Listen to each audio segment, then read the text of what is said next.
Two teams with great expectations for 1980, but one is on the way up, the other down. Beginning to realize the fruits of his master offensive plan, 49er coach Bill Walsh finds his team undefeated. The word is out. San Francisco is competitive. However, getting the word out is not so easy for laryngitis-stricken Steve DeBerg, who must employ a battery-operated speaker to let his voice be heard. Those on the receiving end include two all-purpose backs, one the veteran Paul Hofer, the other a rapidly developing fullback, Earl Cooper, a rookie with 20 pass receptions in his first two games. Second-year wide receiver Dwight Clark provides the long threat to keep the Jets secondary honest. Rave notices ushered the Jets and quarterback Richard Todd into the new season. But the Jet running game has vanished, and attention is turned to several merchants of speed.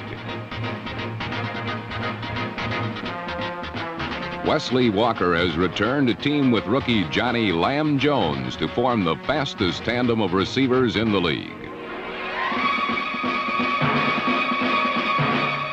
Complemented by tight end Mickey Schuler, the Jets expect their passing game to come to life, along with their first win of the year, as they meet the San Francisco 49ers in the NFL Game of the Week.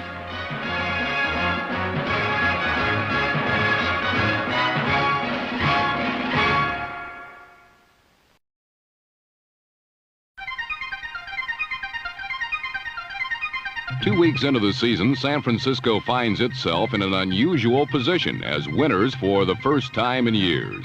And first play jitters are frequently the result. Turning an apparent negative into a positive, the 49ers ended up at the 42-yard line.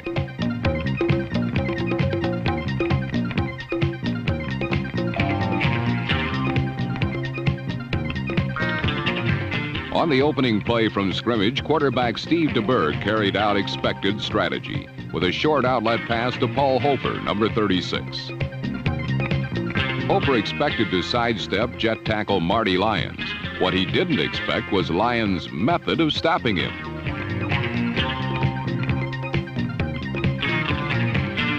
The ensuing penalty put the 49ers in Jet territory early, and DeBerg chose to explore the other side of the field, away from Marty Lyons. Again, he located Paul Hofer.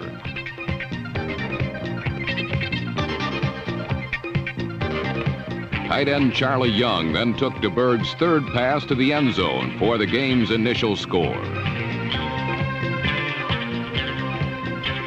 Charlie Young appears to have found a home in the Bill Walsh system, and his touchdown put the 49ers on the board first, 7-0.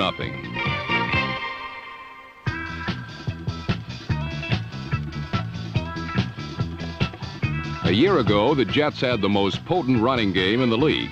Yet the high point of the running attack occurred when Clark Gaines, number 21, gained 20 yards on his first two carries. Inexplicably, the Jets virtually abandoned the run from that point on.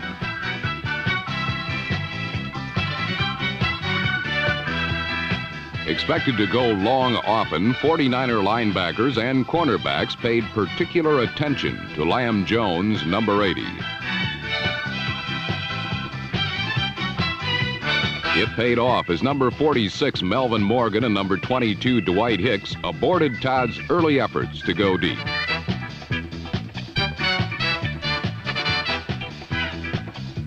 Steve DeBerg's voice amplifier was heard loud and clear above the noise. While Jets took off from nearby LaGuardia Airport, the 49ers took off from their own 43-yard line. Charles Young responded with his second reception of the afternoon, initiating San Francisco's second sustained drive. With excellent protection from a maturing offensive line, DeBerg continued to utilize the short game, spreading his passes among 5 different receivers, among them Dwight Clark.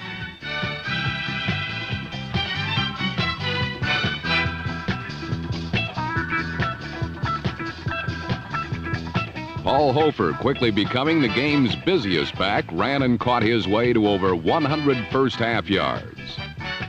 As Hofer went down at the 8-yard line, DeBerg went out at midfield, not with an injury, but with a malfunction in his voice amplifier.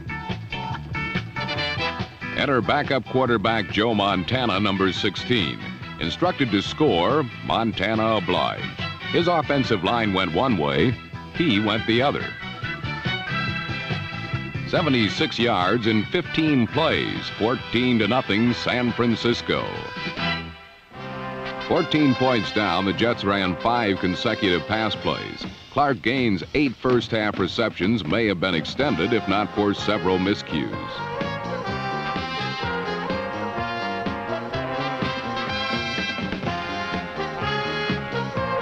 The 49er deep back stayed deep to cover Walker and Lamb Jones, and wide receiver Bobby Jones when it most mattered. Cornerback Melvin Morgan, number 46, assured the Jets a scoreless first period. What was missing from the Jets' long passing game? Discussions were held throughout Shea Stadium. So far, no answers. There are 8 rookies on the 49er roster. Premier among them, number 49, Earl Cooper. In just his second year with San Francisco, number 16 quarterback Joe Montana has been given minimum playing time thus far, but makes the most of his rare opportunities. Completing 4 out of 6 passes, Montana teamed with Paul Hofer over the middle to the Jet 23.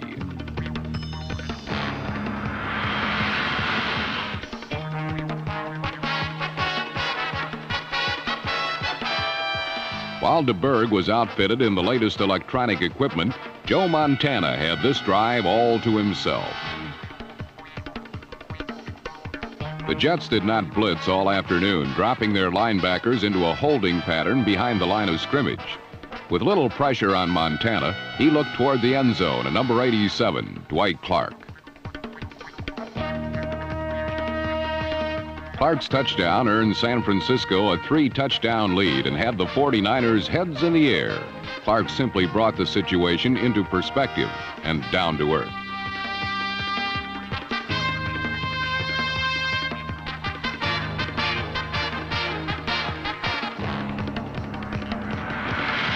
Down by 3 touchdowns, the Jets hung on with Richard Todd.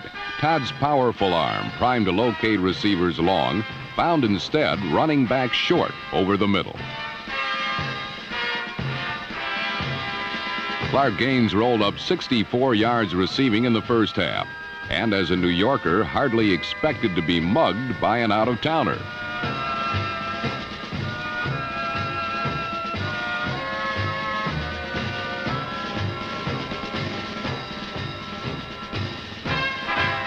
Purse snatching resulted in a Jet recovery, but on the following play, the Jets lost the ball to the 49ers at their 41. Steve DeBerg, fully repaired electronically, continued to mix runs with passes. Earl Cooper, the rookie from Lexington, Texas, proved his value immediately.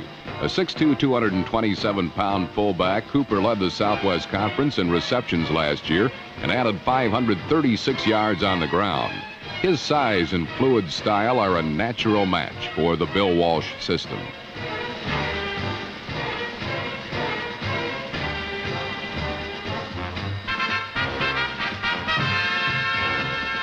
The Walsh system also includes the unexpected.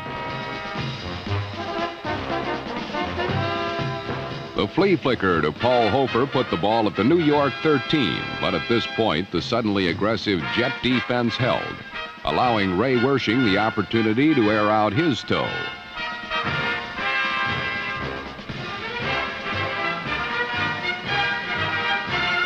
The week before, Wersching's field goal beat the Cardinals in overtime. This one provided what would become some important insurance.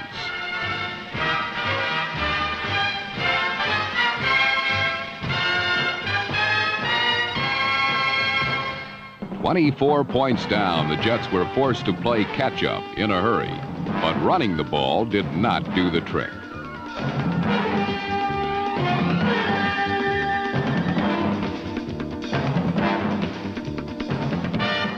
Returning briefly to the run resulted in returning immediately to the pass. Clark Gaines, running virtually the same pass patterns throughout the game, paused in the backfield as a blocking back, then slid over the middle. While the 49ers secondary was strung out, Gaines entered the vacated zone alone.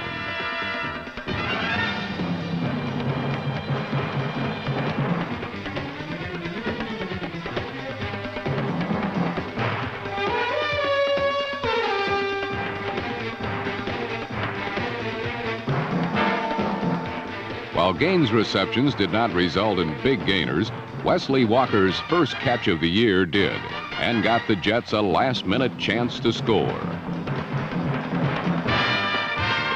It wasn't a blitz, just a heavy four-man rush that squelched the Jets' shot at a touchdown, and New York settled for a field goal. During the first half, the only Jets to take off near Shea Stadium were the ones at LaGuardia. This Jet set was temporarily grounded.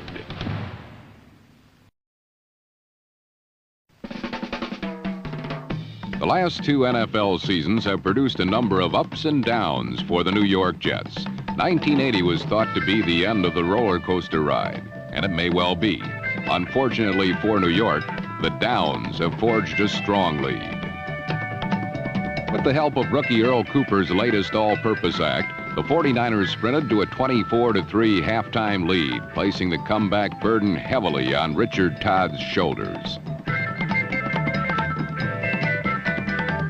Todd's 1980 track record has been less than spectacular, but the fourth-year pro from Alabama now had a chance to atone for past sins.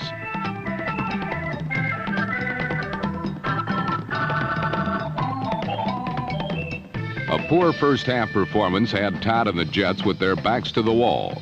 The 49ers defense, one of the NFC's worst a year ago and not much better this season, shut down the potentially explosive Jet offense. Todd's only success came through the air, but the tosses were short drop-offs to his backs, not downfield strikes to his fleet wide receivers.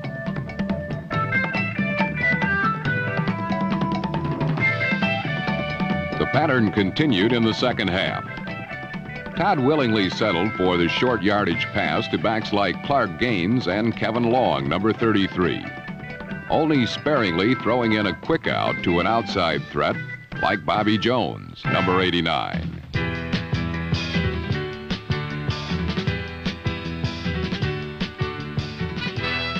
Todd's plans seemed clear to San Francisco. He was passing on almost every play. To compensate, the 49ers attacked the Jet quarterback with linebackers and safeties, dropping him for a 7-yard loss. New York would have to make use of its split receivers to put a badly needed 6 on the board. Again, Todd's target would be Bobby Jones.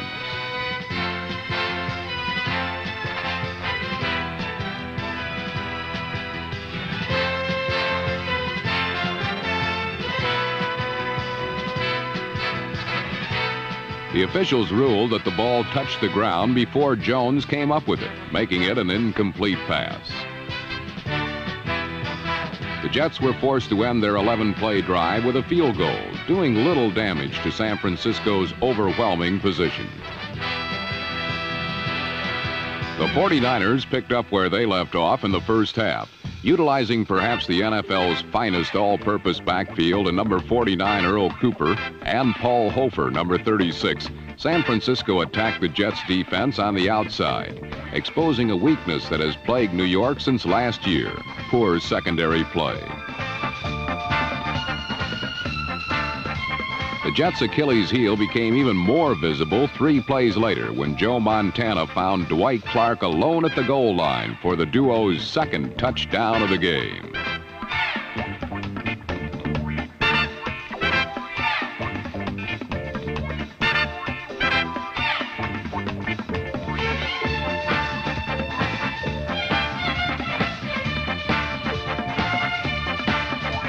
Another look at the play shows that confusion abounded in the Jets secondary. A missed assignment left Clark cutting to the corner totally free of defensive pressure. The 49ers' third passing touchdown returned their lead to its largest margin of the afternoon, 24 points.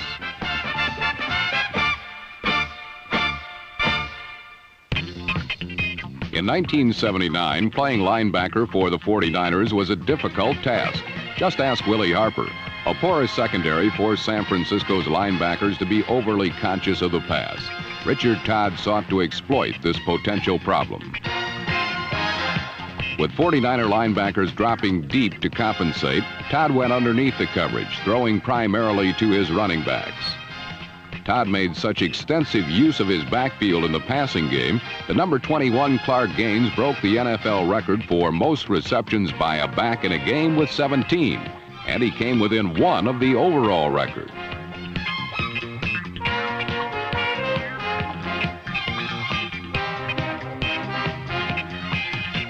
Gaines and Bruce Harper, number 42, continually found the short middle open against the 49ers. 24 points down, it was time now for Todd to let loose his swift squadron of wide receivers. Let loose he did. Olympic sprinter Johnny Lamb Jones easily beat his man down the left sideline, but Todd could not deliver what would have been a sure touchdown. As he had done all day, Todd simply reloaded his trigger. This time he connected. Derek Gaffney, number 81, raced freely across the middle, easily beating San Francisco's loose coverage. The next pass Gaffney would catch would be good for a Jet touchdown. A minute into the fourth quarter, the Jets had begun to make a move, but would it be too late to stop their third straight loss?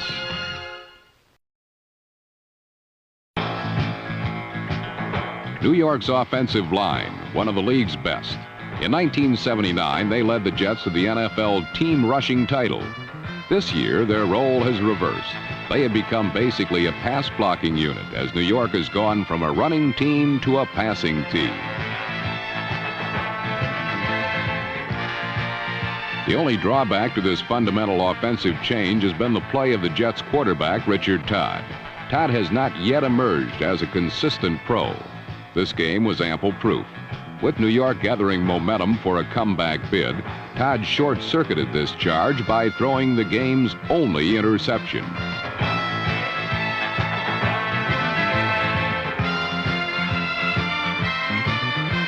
Rookie Ricky Churchman was the culprit. A second look shows that tight end Mickey Schuler, number 82, had the linebacker beaten. But Todd did not anticipate strong safety Churchman's move to the area.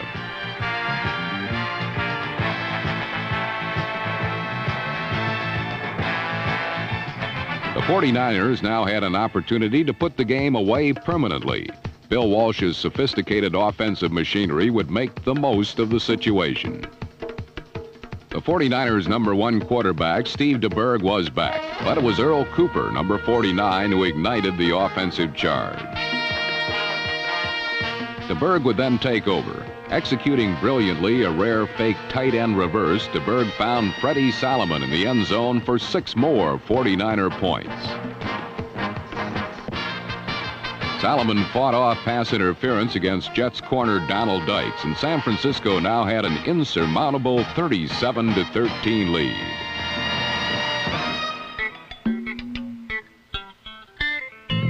Although the game was beyond his grasp, Todd would furiously attempt to bring some sense of respectability to a Jet team that was picked to challenge for the AFC East title in 1980.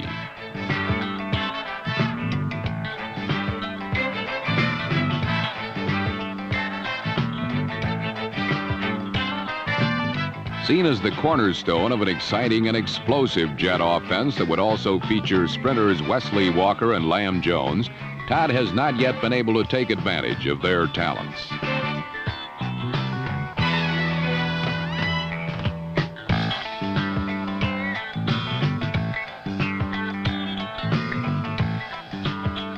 New York's late-game surge against the 49ers could well turn out to be an important step in the right direction for both Todd and the Jets. Although San Francisco's intensity level was probably not what it should have been, Todd's fourth-quarter resurgence can only boost the quarterback's confidence.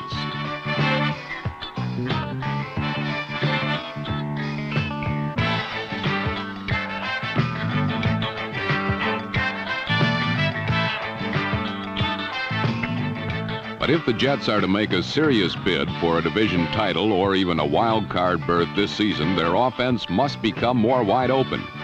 As the Jets watched Todd pile up the most impressive statistics of his career, one sobering fact remained. Lamb Jones caught only 1 pass, and it came with just over 2 minutes remaining in the game. For the afternoon, Todd completed 42 passes, an NFL record, in 59 attempts for 447 yards and 3 touchdowns. But the statistics were misleading. Less than 1/4 of Todd's completions went to his outside receivers, with Wesley Walker and Lamb Jones catching only 1 ball each.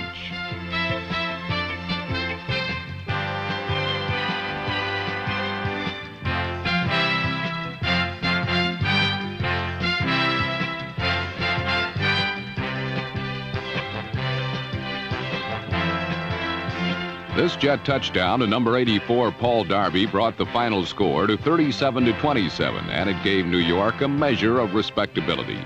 The Jets are at the crossroads. They do not want to become one of the major disappointments of 1980. For the San Francisco 49ers, their 1980 start has been one of the NFL's major surprises. Winning their opening 3 games for the first time since 1952, the 49ers have shown that they can put points on the board. Steve DeBerg has quickly become one of the league's best young quarterbacks. And in the age of the forward pass, his high-powered passing attack is the main reason why the 49ers could be legitimate contenders for a playoff berth in 1980.